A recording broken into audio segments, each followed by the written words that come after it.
আমরা ছোট থেকে বলতে চাই, আমরা একটা ওয়ার্ড অত্যন্ত ছোট একটি ওয়ার্ড।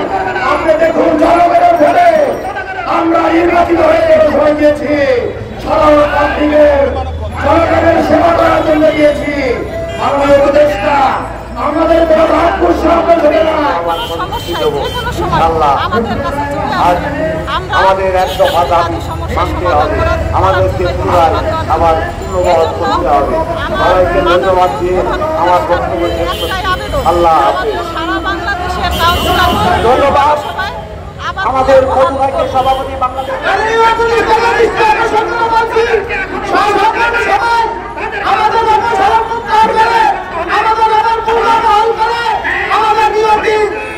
সংগ্রামী ভাইয়েরা, আজ আমরা এখানে সারা বাংলাদেশের প্রায় 330টি পৌরসভার কাউন্সিলর বৃন্দ এখানে একত্রিত হয়েছি।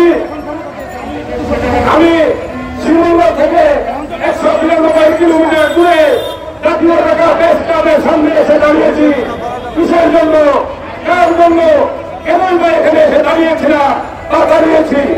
কথা হলো আমাদের একটি, সারা বাংলাদেশে সকল জনগণের পক্ষে এখানে এসে আমরা সমবেত হয়েছি।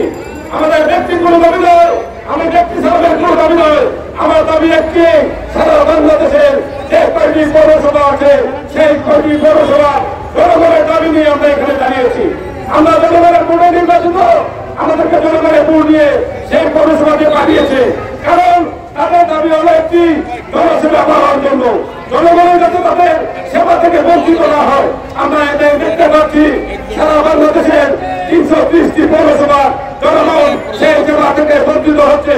তাই আমি যুব দাবি করবো, আমরা জনগণের ম্যান্ডেট দিয়ে আমরা নির্বাচিত হয়েছি। আমরা কারো জনজুলুমে হয় নাই, আমাদেরকে জনগণের ভোট দিয়ে পাঠিয়েছে। তাদের ভোটার অধিকার যাতে আমরা ফিরিয়ে দিতে পারি।